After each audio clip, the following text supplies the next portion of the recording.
Thank you all so much for being here tonight. It's already starting.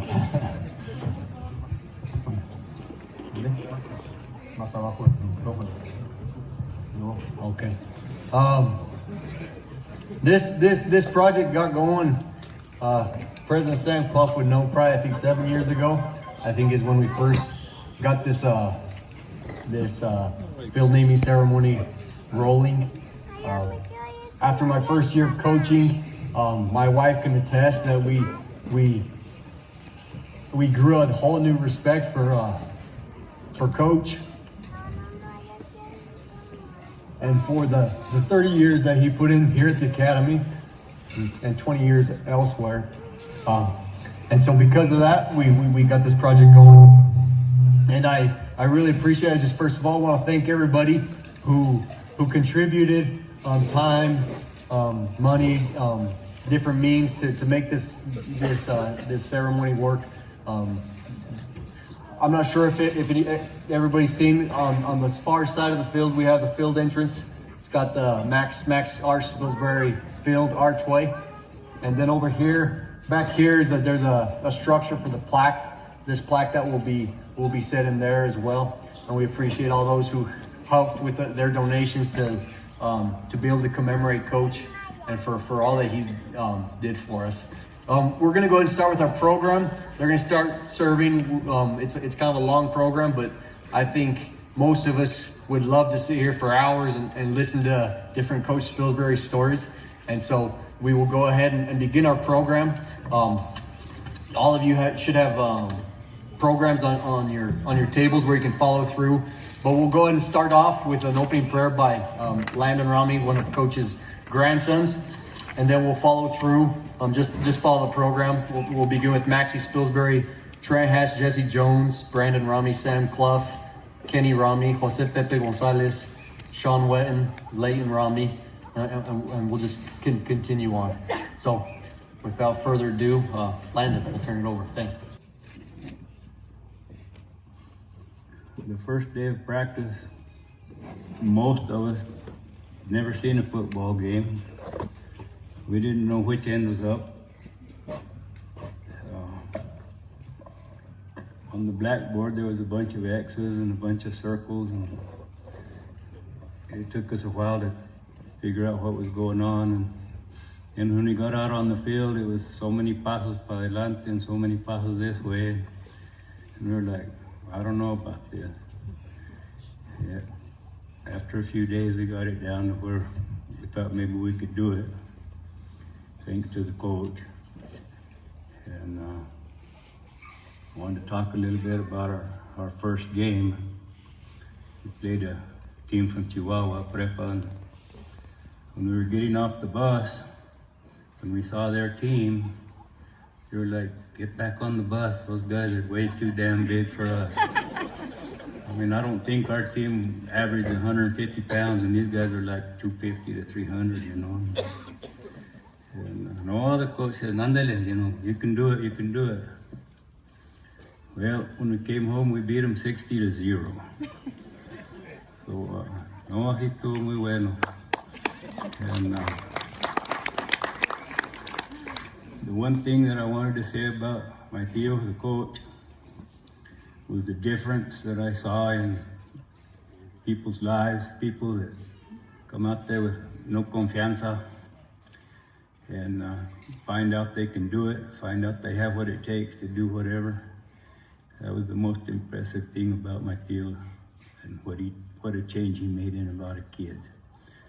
I'm gonna let my son Adam read a poem that he wrote about Uncle Max, and that'll be it for us. Thank you. My dad told me he was asked to talk. He said, son, it was 50 years ago when I played. I don't remember anything. Can you help remind me? I said, well, Uncle Max liked poetry. I'll tell you what I'll do. I'll write you a poem. You can read it up there. He said, no, I want you to read it. I said, if I have to read it, I'm not going. Well, I lost that one.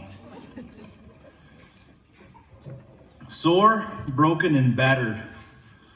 Sprained, strained, and bruised. Tired, spent, and gassed. This body feels awfully used. Sweat, blood, and tears. Chalk, dread, and grass. On the line, he'd yell, and you dang well better hustle yourself. We were never very big. We really weren't that fast. But there were none tougher. Coach made sure of that. What's the matter, son? Coach, my ankle is sprained and I'm gonna have a seat. That's fine and dandy, boy, but remember, anybody can play on 2 feet. Fumble the ball, drop a pass. Coach, sorry, these board hands must be made of wood. With a strong, loving arm around you, he'd grin and say, just don't get mad, son. You're not that good. He was old when I played for him.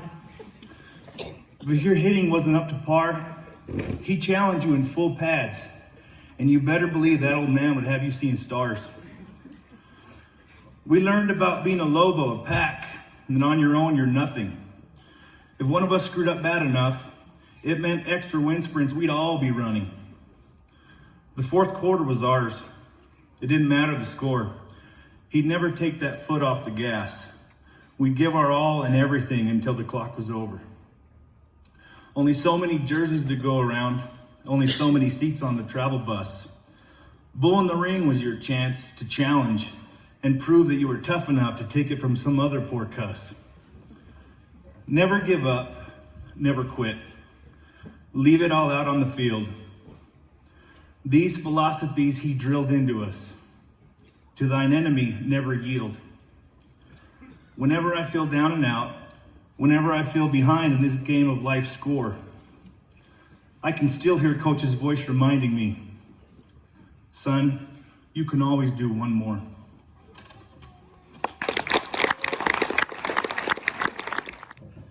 Good evening.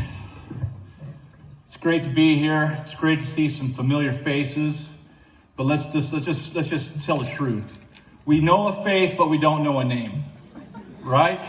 Like, how are you, right? We should have had a name tag. But no, it is great to be here. It's great to be here at this great celebration to recognize a great man and a great family. So I want to put everybody down through memory lane a little bit. I want to talk about Coach's style, his mannerism, and the things that he did to teach all of us. So I'm gonna ask you two things. So I'm gonna ask you one thing. What was Coach's style? If you can think about that a little bit. And I want you to think about the style in today's society.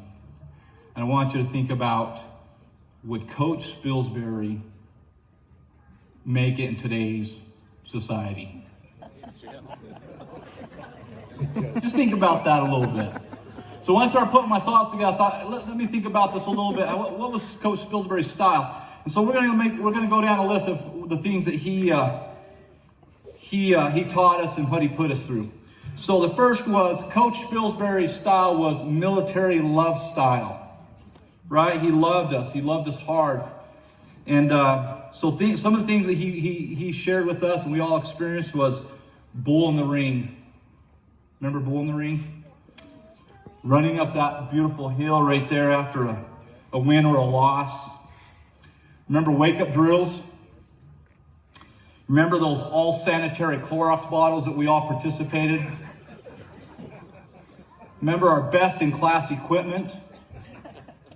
Remember the missionary wind sprints that we all did for those missionaries out in the mission field? Remember the pecking order? Remember the thumps and the cocos that came our way when we didn't do the right thing? Remember the victory baths that Coach would participate in after the game out there in the leaking water faucet? Remember this, and he did this during games. When wide receivers would get past when the wide receivers would get past those defensive backs, where would he put the defensive back? Think about how that would work in today's world. He'd put us underneath the bench. We wouldn't even ask the question. We would just run off the field and lay underneath the bench.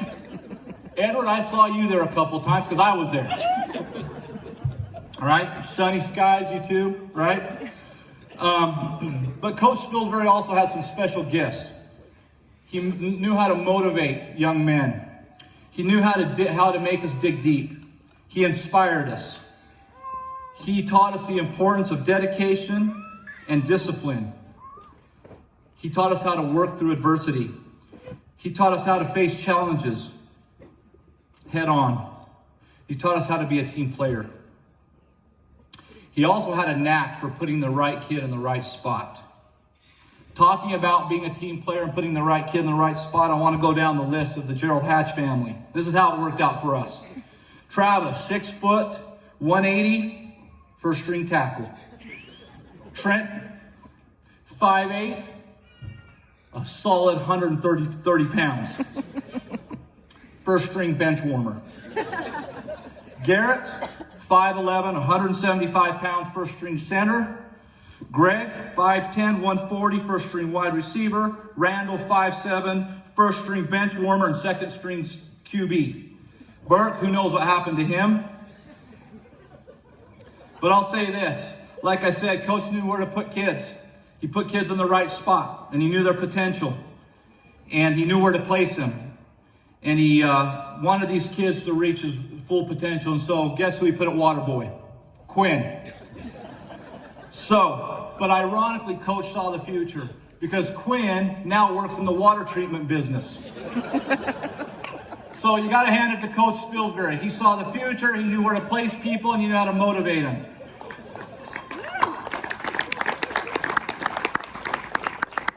So I didn't want to get up here and just say a bunch of crazy stuff, which I already have, but I will say this. I asked a couple of cousins and friends what they thought about Coach. And Preston wrote in and said, and so did Brandon. They both said, let me see here. Coach taught me that it's not the size of the dog in the fight, it's the size of the fight in the dog. I think we can all recall that. Sid said he remembered the days when he didn't do the right thing in practice and got the famous thump to remind him to do the right thing. Justin recalled having an experience on his mission where he was ready to cash it in. And he had a special experience in a dream that brought him to meet face to face with Coach Spilsbury that told him to man up and to finish strong. And that changed him on his mission forever.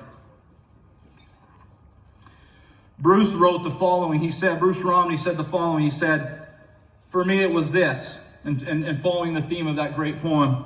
Coach liked poems, and he put, this is the law of the Lobo. It's as old as the stars in the sky. And the Lobo who keeps it will prosper, and the Lobo who breaks it will die. For as the creeper that soundeth the tree trunk, so the law goeth forward and back. For the strength of the pack is the Lobo, and the strength of the Lobo is the pack. I'd say after the 27 years and remembering those phrases and many others, he had a significant impact on all of our lives. Travis Hatch shared an experience of him coming home and sitting out in the backyard, going through some difficult times in life. And Coach asked Travis, what's wrong? You look sad, you look down. And Travis said, yeah, it's not going too great. He grabbed his cane and put it square in his chest and said, Travis, if you're that sad and that miserable, do something about it. That is the meaning, and that was the message that Coach Spilsbury always wanted to teach us. In closing, this is what I thought about Coach. And this is, I think, how we all can relate to his direction and his example. Coach coached us because he cared about us. He challenged us because he believed in us. He expected our commitment because he knew our families, our jobs, the church, and our communities would need us. He held us accountable because life would hold us accountable. To him, we owe a great deal, and I'm grateful to be here and be part of the celebration. Thanks, Coach, and thanks to his wonderful family and his wonderful wife who led it and gave his time to us so that we could be the men and women that we are today. Thank you very much. It's nice to be here this evening. I feel less than adequate to be able to share some of the feelings and some of the experiences that I had with this great man. my class was I was in Courtney's class, and so we always got by a little bit easier because it's always so hard on Courtney. And so if anything ever bad happened, it was always Court's fault. And I remember one time when one day he didn't put up with Coach didn't put up with hardly any bad language, cussing. Well, somehow a cuss word kind of slipped out of Courtney's mouth one day, and after football practice, he brought him over here and put him on the line over here, and we were all in there showering, and he made him go back and forth on that line until he finally quit, and I walked away. Court won that one. Coach Spilsbury to me was a wonderful friend, not just a coach. I don't know if it was that way for all of you, but for me, I feel like that I was his favorite player of all time. And he had that ability to make us all feel like that. And that's the reason that he could take a bunch of ordinary farm boys, basically without a whole lot of talent, and actually make a real football team out of it.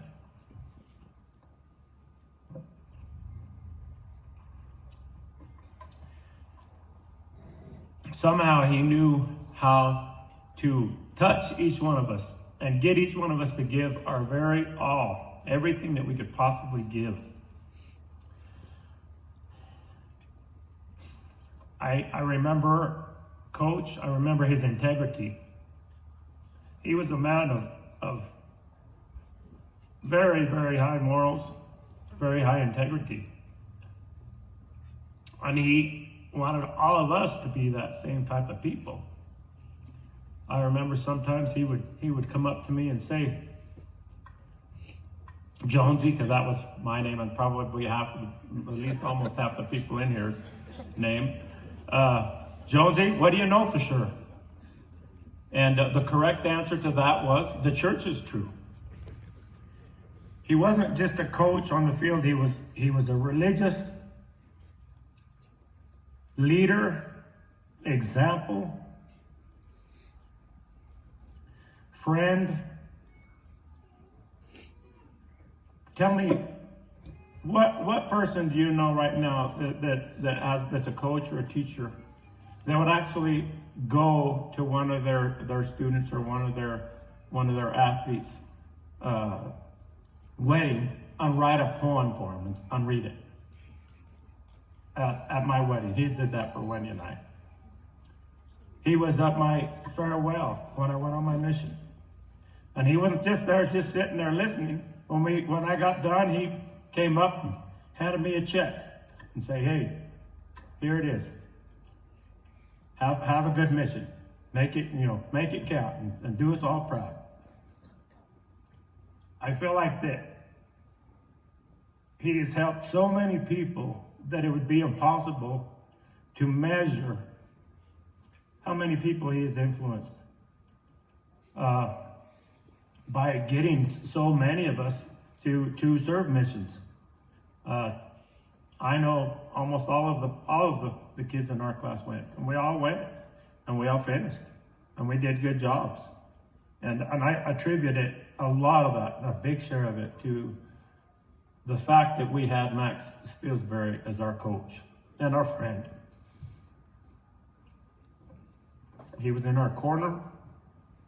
He was there for us. How many times do you guys remember him coming up and putting those big old burly arms around you? I was a lot shorter, obviously, but I guess I was the right size for that. And he would grab you around the neck and, "How you doing, Jonesy?" and give you a good hard tug.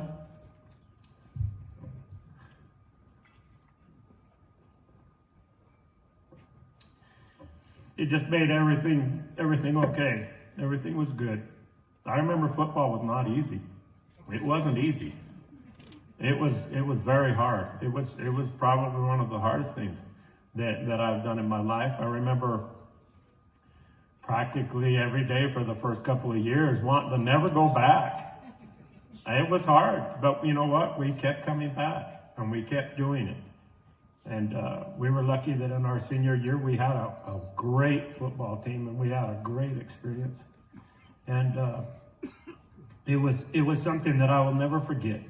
I don't want to take everybody else's time, but I just want to tell y'all how much I loved Max Spilsbury. And I think everybody here tonight knows, that knew him, knows can have that same feeling and that same love towards him and towards his family, towards his name, his lovely wife.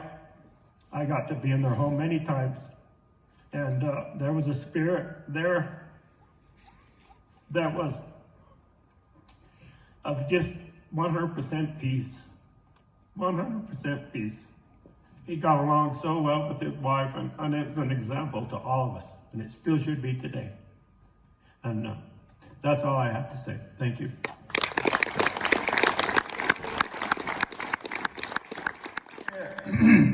Jesse, I was Coach's favorite player. So, got my little note cards, and that's like a note 3, but that was his gift. He made everyone think that you were the guy, you were his favorite, and that you were a lot more chingon than you really were. Some of my best memories, I showed up here and my primos were over here, and what did we start talking about? We started talking about that old rickety old bus that barely had foam seats on it, and had luggage racks above you, and no heat, no air conditioning, and we went all the way to Marfa, Texas, and Roswell, New Mexico on that dang thing, freezing and roasting on the same trip. But the problem here is you have to pick and choose what you want to talk about. There's just, like Lance said, I could ramble on for hours and hours. 2 of the things, or maybe there's 3 here, but a few of the things that stuck out most about Coach Spills. He was just a badass. He had a quiet confidence, and I kind of feel uncomfortable saying this, he was just masculine. And you liked being around him. I wanted to be like him. I'm 41 years old. I still want to be like him. I wish I could be like him. There's all kinds of, and if it was any other person, I would never believe it, but I've heard a lot of stories about when he was growing up and when he was in college. There's not enough time to talk about them all. But since it's Coach, I believe him. Another thing when I think about Coach Spilsbury is old school. I think if you looked, now we don't look at dictionaries, we look at Google. If you Googled old school, you might get a picture of Coach Spilsbury come up. That's it. One of the most old school things I remember about him, I can't remember how old he was when he was coaching us. Had to have been around 70. We were in Lordsburg. And Lordsburg, we all know about Lordsburg. And I dropped back to pass, got tackled by the face mask, and of course the ref didn't call it. I got up and spiked the ball off the kid's head and got a flag, and Coach Spilsbury came out onto the field. He came out onto the field like he had a hobble.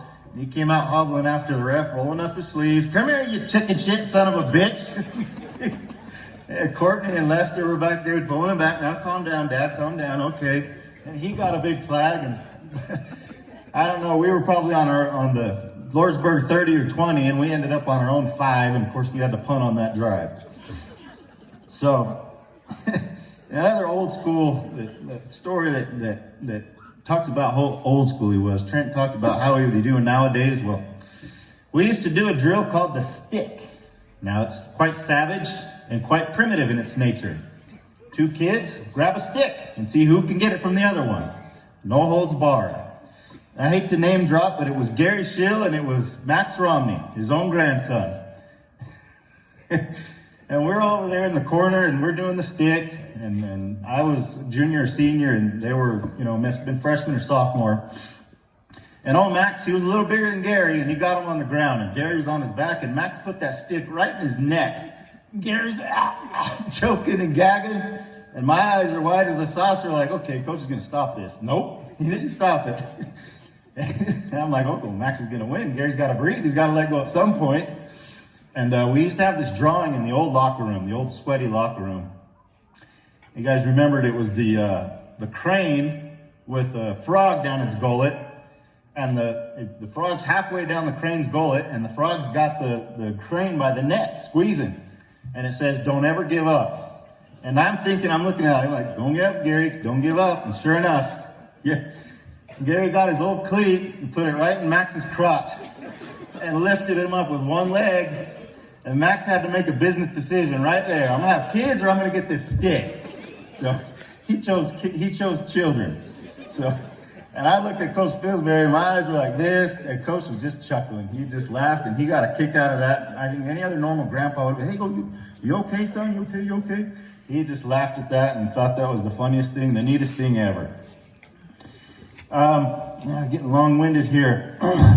The other thing that kind of really stuck out, I played probably, it must have been played 4 years for Coach Spilsbury. I don't remember getting chewed out, like vocally yelled at, like I used to do all the time and still do. Not once in 4 years. I remember very well one time, the first time I missed practice, I showed up and I was a quarterback, and my throwing finger was gnarled and purple and swollen, and I showed up in my street clothes to practice, and he said, "What's wrong with you?" And I showed him my finger, and he didn't say anything to me. He did a half roll of his eyes, he snorted, shook his head, and walked away. And I remember feeling so traumatized, ashamed, embarrassed. So the next time I got injured, don't remember, it must have been a year later or so, I pinched a nerve in my neck. If anyone's ever had a pinched nerve in your neck, you walk around like this, and you try and eat like this, and put your shoes on like this, you can't move. I didn't dare miss practice. And so I'm trying to put my helmet on. I don't know how I got the helmet on. And I'm out there trying to play football and tackle and run like this, because I did not dare disappoint the man again. And he didn't chew me out, not once. I wanted to please him. I wanted to live up to his expectations, which were up here for me. To me, that's the mark of greatness.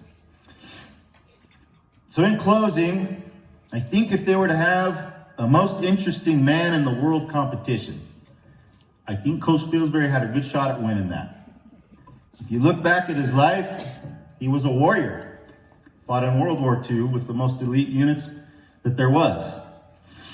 He was a college football player, a boxer, a lover, a fighter, a college coach that took his team to the height of national prominence, and then decided to come home and coach a podunk, rinky-dink, no name, bunch of scrappy, skinny kids for 30 plus years. A father and a husband. So I echo everyone else's statements. I can't wait to get to the next life and hopefully go through the pearly gates and shake his hand and tell him, "Coach, I didn't quit and I lived up to your expectations." Thank you.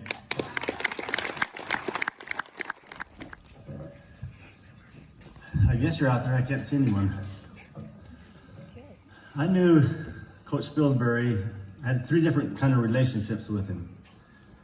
The first was, I was his daughter's boyfriend. And the second one, he was my boss. And the third one, I was his assistant coach. Now I use that term very loosely. I was more like his assistant observer, because I had never played football, and so I was just out there, and he actually would never let me coach. But I got to learn everything that most of you learned, but maybe not exactly the same way you did, because I didn't actually get to play.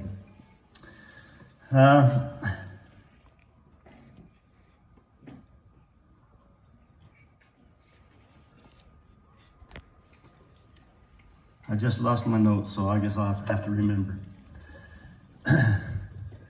One thing that I loved about Coach Spilsbury was his sense of humor. He was a master storyteller. And every time he would start telling a story, I would start laughing, even though I'd heard the story 4 or 5 times. I would laugh just as hard because it was just as funny every time he told it. He had an amazing sense of humor. I was in his, when he hired me as a coach, I guess I was a little,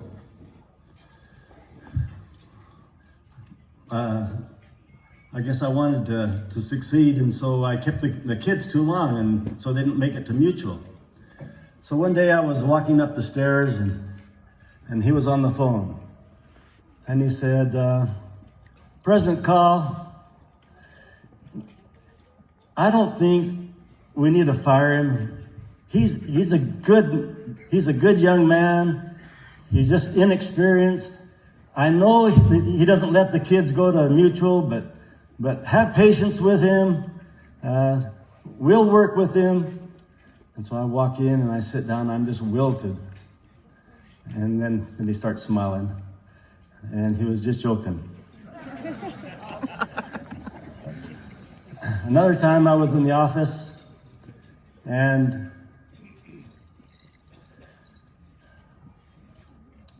we got a phone call from, we were going to play a basketball game, I think it was a reserve or somewhere out there. And they called and they wanted to know the students, their height. And so he said, Leighton Romney, 5'2". Jim Farnsworth, 4'9". Arturo Hernandez, 5'4". And they said, are you sure you got the right measurements? Yeah, these are the right measurements. So he was just really funny. Another time I was in the office, and my wife calls.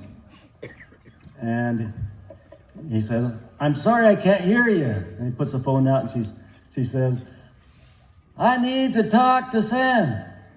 I'm sorry I can't hear you. And so, and he just laughed.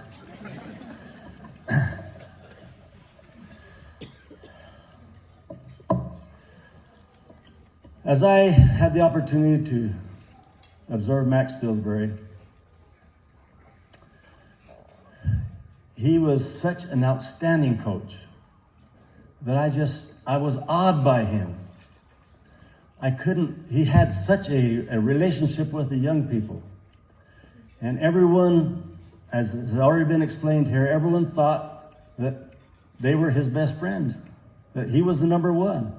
I felt that myself. He just had that gift of making everyone feel really loved and special. And they would do anything for him. And one of the, as explained before, he said a lobo never shows pain and a lobo never quits.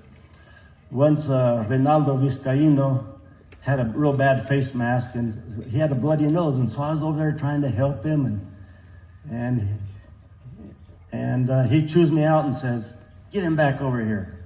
And so he had blood running down his shirt, and he was still running another play here. He says, the lobo shows no pain, and the lobo never quits. So that's one thing he always taught, which I thought was wonderful. I think President Romney, Meredith Romney, at his funeral, really said something that was really true. He said, Coach Spilsbury sent more people on missions than any stake president or bishop. He not only sent on missions, but I'm sure that because of him, as has already been explained here tonight, they stayed on their missions and they came back with honor.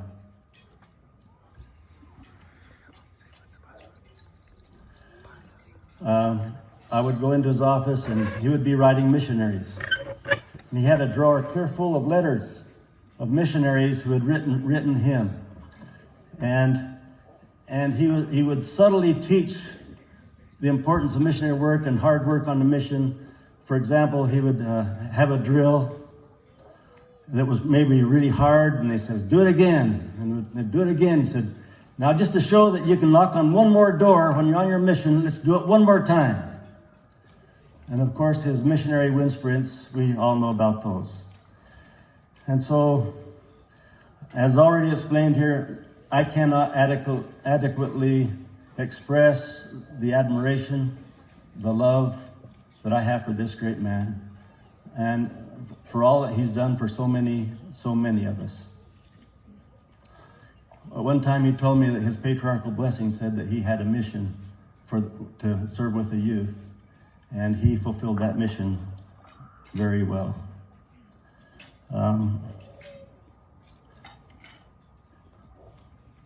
There's one more thing I was going to say, but I can't remember it. But I just want to, I know what it is. I admired him so much that he was just my idol, and that when I was out helping him in football season, and then I went to coach basketball, and so my first year I tried to imitate him, and I failed miserably because I'm not Max Spilsbury, and so I tried to imitate him because I thought that's what a successful coach does, but it didn't work for me. I learned that I had to coach with my own personality. But that's how much I loved him, that's how much I admire him, and I just want to express that love.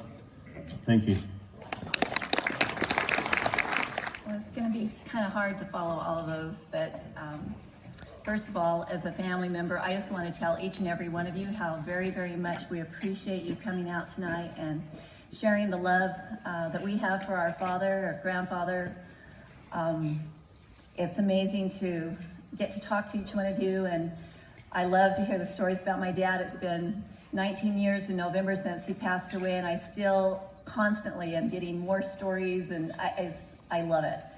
I got several emails this last week of people who weren't able to be here, and the stories that they had as well, and it's a fun thing, and I've loved being Coach Max Spilsbury's daughter. It's been a lot of fun. When we were little kids, I was 2 or 3 years old. Probably even younger than that, probably, when we spent a lot of time out on the football field, and I fell in love with big, huge football players, and the football field has been our life, and it's been like my mom would say, life was with my dad was a ball, and it was a football, but it was good.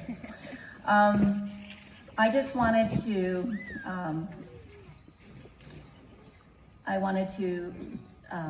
read something that my dad wrote in his book, Slot-T Football. This is a dedication to his football coach.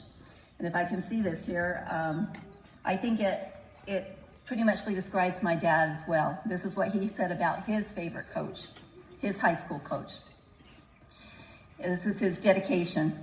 He said, "To the finest man that has ever been my privilege to know, a man who has always been constant source of inspiration to me, who has dedicated his life to bringing out the very best in every boy, who has always championed the real, the good, the gentleman, and a man who inspires men and boys alike to do better than they can."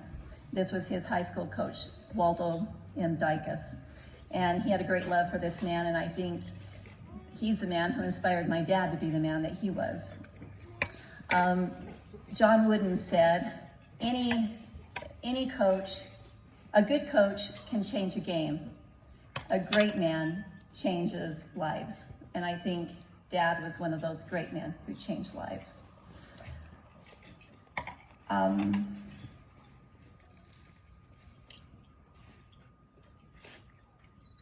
I had all these things I wanted to say, and they're kind of gone. So anyway, more than anything, I just wanted to express, as a daughter, I never played for my dad, of course, but the things that he did for me in my life, probably the greatest thing he did for me was the example he gave of a great companion to my mom. And they had a really special relationship, and it's something that I really, really wanted. And I think I got it because my parents taught us how to have that kind of relationship. And my dad respected my mother like nobody. He just, he worshiped the ground she walked on. And we knew that as kids that we were not first. My mom was first. My dad was first in my mom's life, and they loved us to death, but we knew that they were the ones that mattered the most. And I think that was a really great lesson that my dad taught me. I just wanted to mention a little bit about my mom because she was a great force behind my dad. She was very quiet. She was not out in the limelight, but those of you who know my mom know the kind of support she was to my dad. She uncomplained. I don't ever remember her whining or complaining about football season or about bus trips, and we followed that bus all throughout my high school years to every game, and I don't know how many thousands of miles she logged going along with the bus and being a support to my dad. And they didn't have a lot of time for vacations and stuff because when harvest was over, that would be the normal time to get to go and do things, and they did football. But I don't ever remember her complaining about it. She loved the game. She loved the youth. She loved all of you. One thing I don't know that has been mentioned, my dad had an amazing memory. I was talking to somebody tonight that he would know every single one of your names, your position, your number, and a funny anecdote about what had gone on in your life, on the football field. He had an amazing memory for that kind of thing. My boys all had the opportunity of, the oldest three boys had the opportunity of playing for my dad, and I loved it. Football season could not come around fast enough. We had three boys that were right together in age, and during the off season, things were pretty tough at my house sometimes. They got pretty rough, and football season would start, and they just turned into angels. And I love football season because they'd come home so tired that there was no messing around at my house at all. And I remember asking my dad a few times when spring football was going to start, and he would usually get it going pretty quick. Anyway, I love my dad. I love the great influence he has been on my life and the great influence he was on the life of my children. I also just wanted to quickly pay tribute to one of the members of our first original football team, Brother Philip Taylor, who passed away this morning. Philip and my dad had a very special relationship as well. They were very, very good friends. They teased each other about their big noses all the time, and one was taking too much oxygen up, or my dad would say, I wish I had your nose full of dimes, just done things like that. But Philip Taylor was a great friend to my dad, and he was an assistant coach as well, and helped him out on the football field a lot. And I was thinking a couple days ago as I drove by Phillips, I thought, I wish he could be here tonight. And then this morning I thought, you know what, he's got something better. I think they're probably having a really good visit right now. And I just really want to pay tribute to Philip as well this night. And thank you very much.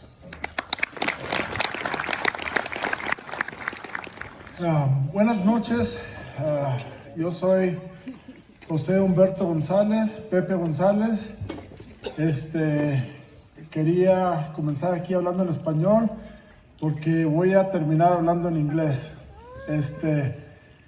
Quiero decirle a la familia Spilsbury, de parte de todos nosotros, que éramos mexicanos, que no sabíamos qué era el fútbol americano. Es más, mi mamá no sabía cómo se jugaba el deporte de fútbol. Y el coach Spilsbury juntó a todos los padres de los hijos, que tenían hijos en el equipo de fútbol, y les enseñó en 1969 cómo se jugaba fútbol.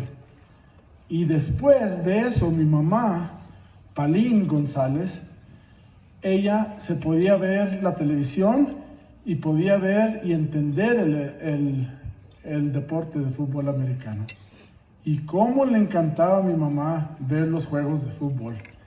Y cuando se les pelaba un corredor por un lado, ella se emocionaba mucho. Mira, ya se les fue, ya se les fue, ya se les fue. Y ya le va a hacer el touchdown.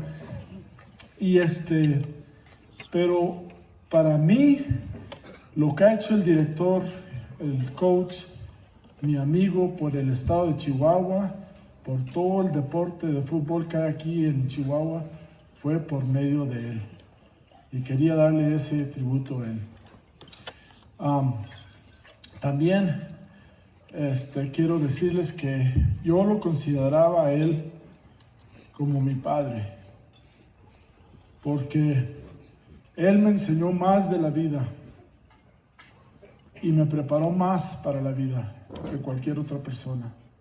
Y ese es el honor de ser padre, y ese es el honor que tenemos que hacer nosotros como padres a nuestros hijos, de prepararlos para la vida. I'm going to say a few things in English. My wife, I'm married to a beautiful woman. Her name is Pauliana Gonzalez, and I was told I was only supposed to give 5 minutes, and if I go a little bit over, it's because I had to do it in English and Spanish. So that's my excuse. So anyway, if Coach Spilsbury were here, he would say, well, how did all you ugly men end up with such beautiful women? Because he would stand up in the front of the bus and he'd say, you are the ugliest football team I have ever coached.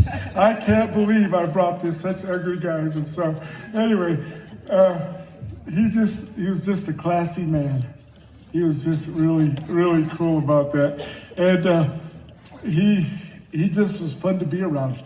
He was really fun to be around. And I want to say that I appreciate Sister Spilsbury. She fed me so many times at her house, and they opened their house to me so many times, and she was always great. And she had a really good sense of humor. And she would say some funny things, and then after a while you'd be laughing because you didn't catch them the first time. But anyway, the other thing that I was just going to say is everything that I am to this point is what has prepared me to be at this point. And Coach Spilsbury was part of that preparation. And he was part of the thing that instilled in me and all of you a great desire to win, to never say die, to knock on another door, to all the cliches that were going to be said tonight. He was and lived all those things. And I just want to say from the bottom of my heart to all of you that support our family, I want to tell you one story about my brother who was on one of the first teams that was made up here in 1969, Roberto Gonzalez. So Coach Spilsbury said, he was a nose guard, he says, how hard do I hit him, Coach?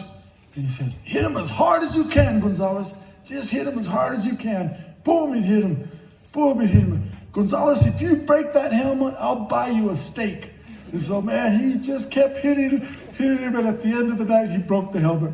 And the coach said, all right, he says, you get a steak, Gonzalez. So Roberto Gonzalez, my brother Bob, he got a steak, you know. And then he did it again. He broke a second helmet. And I don't know what it was about those helmets, but he did it again in the second helmet. And then when he did it the third time, he says, well, Gonzalez, I can't take you over to Hatches to get you another steak. You become too expensive, so we're just going to get you a milkshake this time. So anyway, so that was one. And I'll tell you one story. He was talking about his finger and things like that, and we all knew that.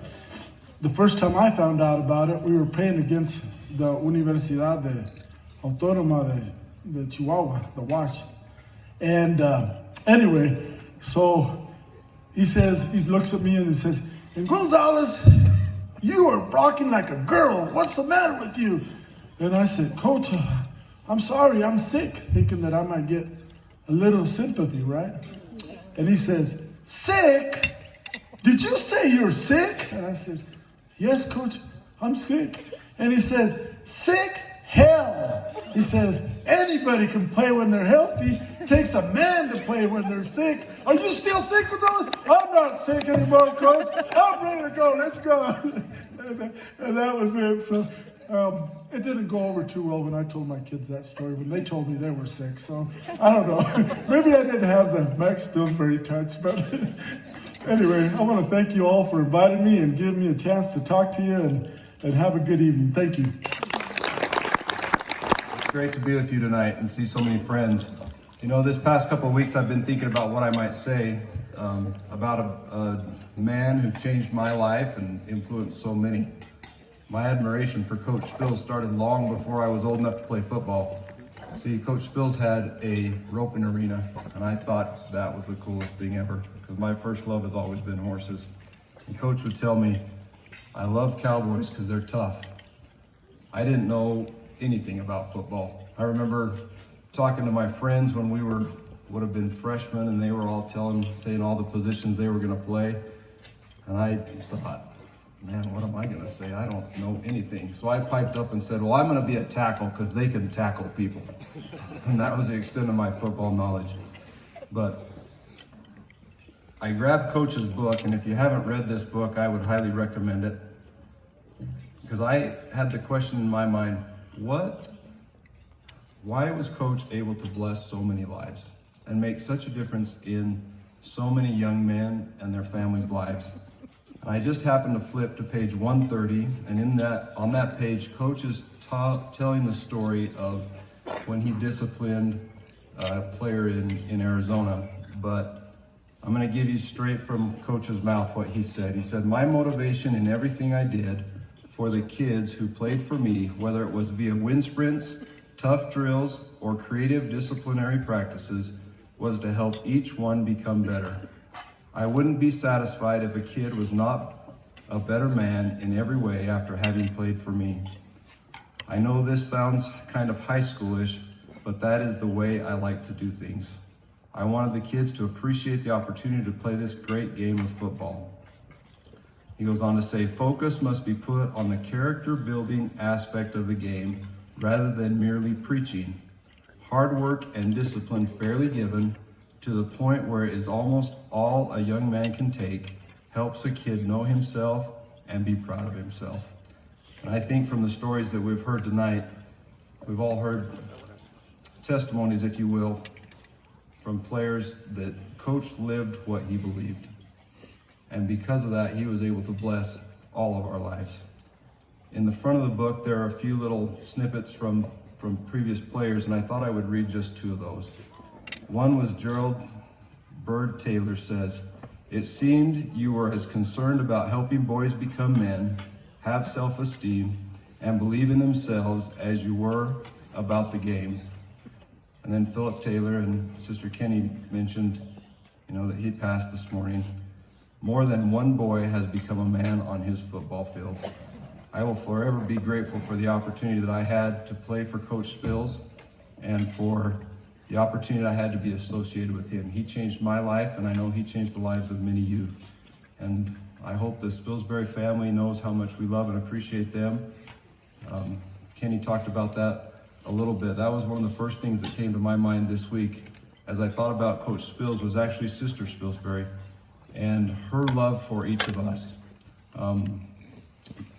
My wife didn't have many opportunities to get to meet Coach Spills, but every time we would come home, we'd make sure we'd stop by Sister Spilsbury's home, and she was always so gracious and expressed her love to us, and we'd express our love to her. I can't think of how many thousands of dollars Coach Spills spent buying us cheeseburgers and big breakfasts at McDonald's after our games, but they changed my life, and I express my love and appreciation to him. I'm grateful for the opportunity I have to be here tonight at this celebration to celebrate the dedication of this football field to Uncle Max. I'm grateful for the opportunity I had to say a few words to you and in remembering some of the things that Coach Spilsbury taught us. 5 minutes is not enough time to tell all of the anecdotes that one could tell about Uncle Max. I could go on and have you rolling in the aisles for hours. I won't tell the ones about a young boy that were told to me by my mother and uncles. I won't tell the anecdotes about the college kid on a boxing scholarship. I won't tell the ones about the Marine who joined the war effort on his own desires at the age of 17. I won't tell the ones about the endless battles against peers and commanding officers to remain true to his values and principles. I won't tell the ones about the wounded Marine and Purple Heart recipient. I won't tell the ones about the University of Arizona football player who drained pints of water off his knees so he could continue to play. I won't tell you the ones about the High Council member who took a pair of 45s to the High Council meeting to clear the air about some people talking about him in High Council about his cussing. I won't tell the one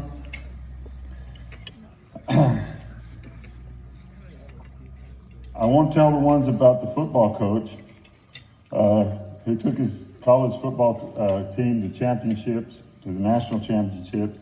I won't tell you the ones about I won't tell you the ones about how good of a card player he was. I'll let Brother Sam Clough tell you about that. I won't tell you about the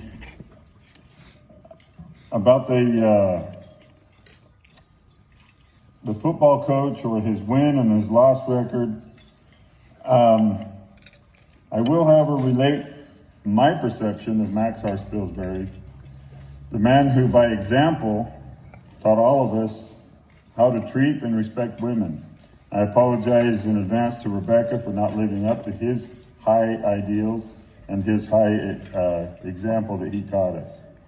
You can't have Max R. Spilsbury without Virginia Edge Spilsbury. In Jerry Maguire's words, she completed him.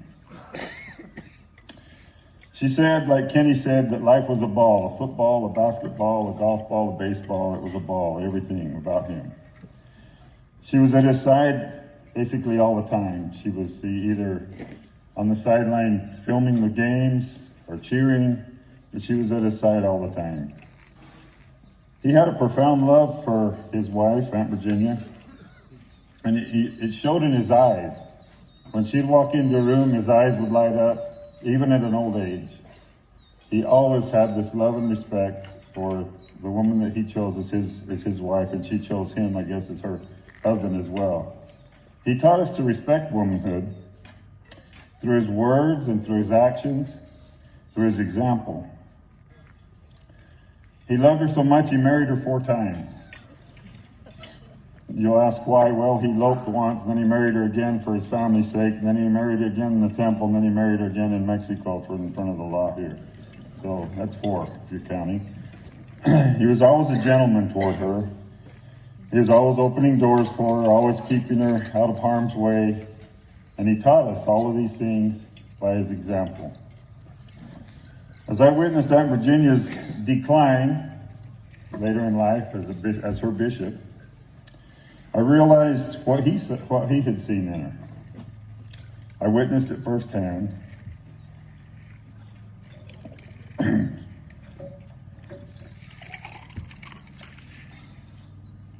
I saw her strength. I saw her resolve, her independence, her sense of privacy, her valor in the face of adversity, her testimony, her faith.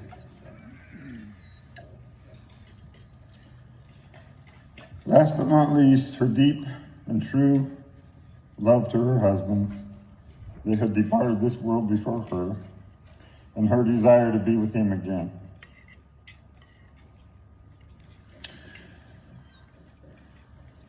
I cherish those moments.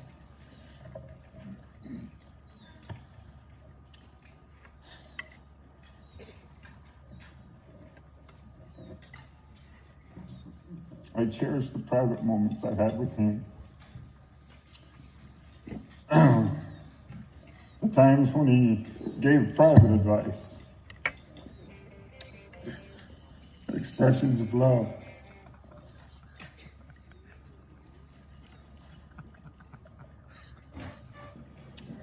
He profoundly influenced my life.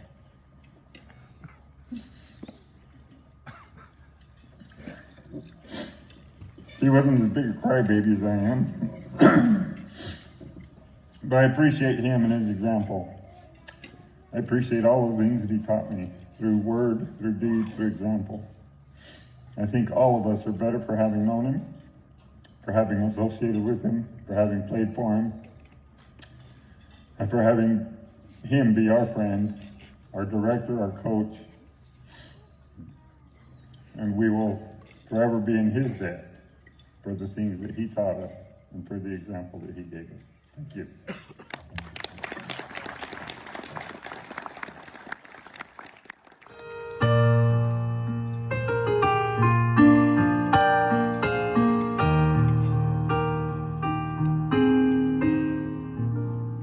Look at us after all these years together. Look at us after all that we've been through.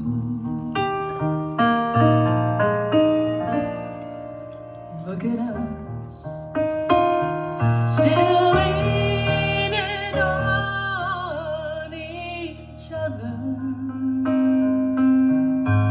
If you wanna see how true love should be, then just look at us.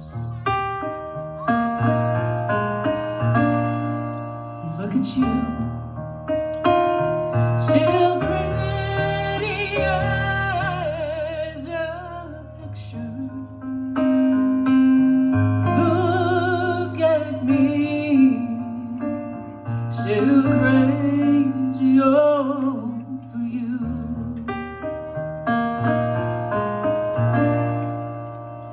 Look at us, still believing in forever. If you wanna see how true love should be, then just look at us. In 100 years from now, I know without a doubt they'll all look back and wonder how we made it all work out. Chances are we'll go down in history. When they wanna see how true love should be, they'll just look at us.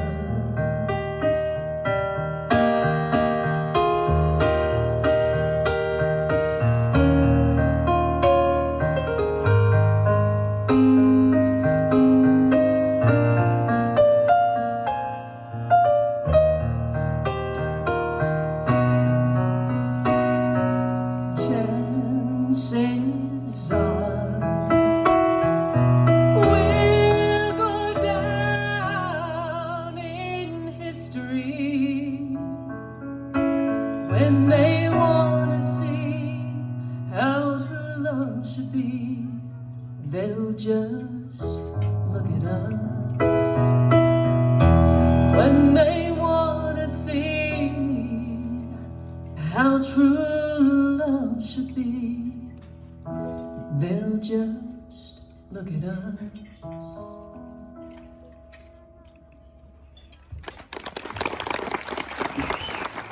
I've had enough of the pouring rain, I'm chilled to the bone. I have to go. Love was never a friend of mine. The only friend that I have is time. It's down the track,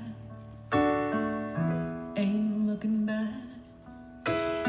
Mexico, oh Mexico, I long to see you, border town. Mexico, oh Mexico, adiós mi corazón.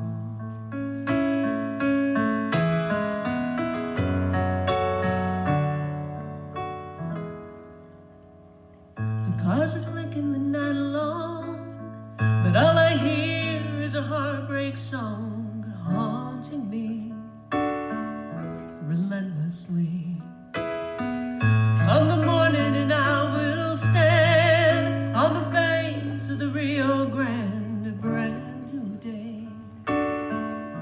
Wash these tears away. Mexico, oh Mexico, I long to see you, border town. Mexico, oh Mexico, adios, mi corazón. There's nothing like the feel of the steel against the steel, and you can't forget the crying of the rail. There's nothing like the sight of a moonlit desert night to heal a broken heart that was so frail. Mexico, oh Mexico, I long to see you, border town. Mexico, oh Mexico, adios, mi corazón.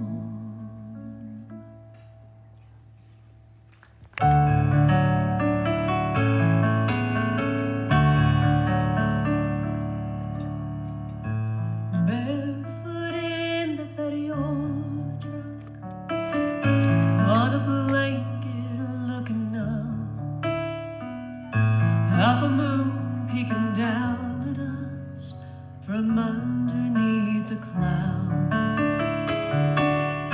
Teenage kids sneaking out again.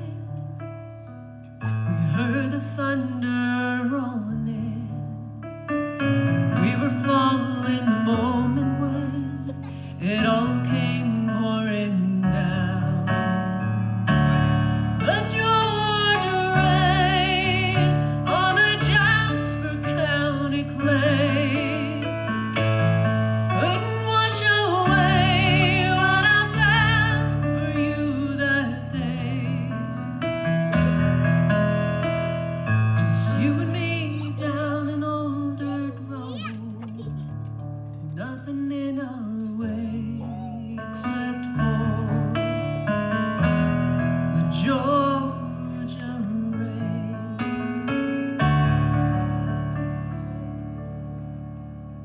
The cotton fields remember when a flash of lightning drove us in. We were soaked down to the skin by the time we climbed inside. I don't remember what was pounding more, the heart in my chest or the hoodie that for, as the sky fell in the storm clouds poured worlds away outside. The Georgia rain on the Jasper County clay couldn't wash away all the love we made.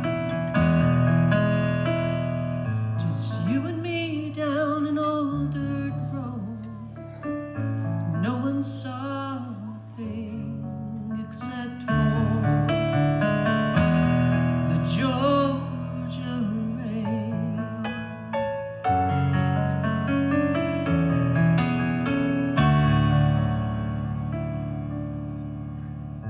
Screen door flapping in the wind, same old house I grew up in. I can't believe I'm back again after all these years away. You fixed your daddy's house up nice. I saw it yesterday when I drove by. Looks like you've made yourself a real good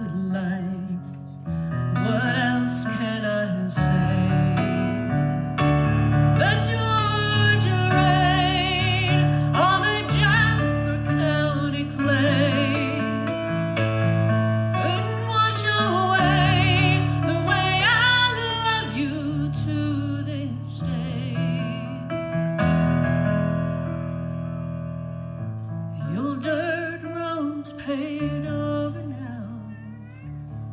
Nothing here's the same except for the Georgia rain.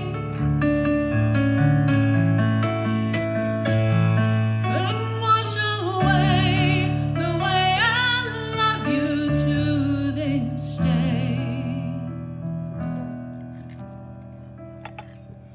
Just you and me down a red dirt road. Nothing in our way except for the Georgia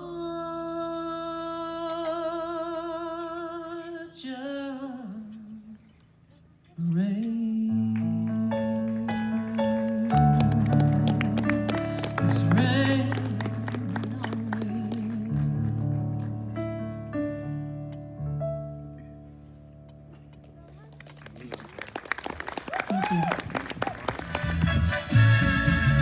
Por mi tierra bendita que es Chihuahua, esta tierra tan llena de alegría, ahí va la vida mía y ahí va mi corazón.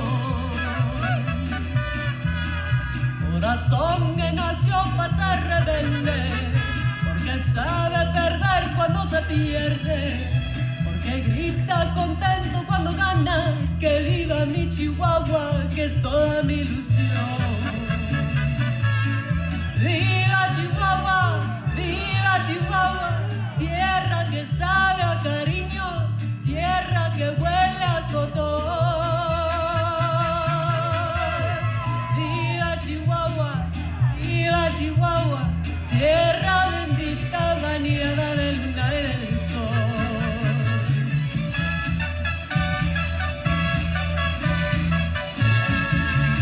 Nada importa si vengo de Delicias, nada importa si vengo de Camargo, si soy de Casas Grandes, de Juárez o Parral. Lo que importa es que todo sea Chihuahua, mi sangre sea sangre tarahumara, y llevar las costumbres de mi raza metidas en el alma como algo sin igual. Viva Chihuahua, la Chihuahua, tierra que sabe a cariño, tierra que huele a sotol. Viva Chihuahua, tierra bendita, bañada de luna y del sol.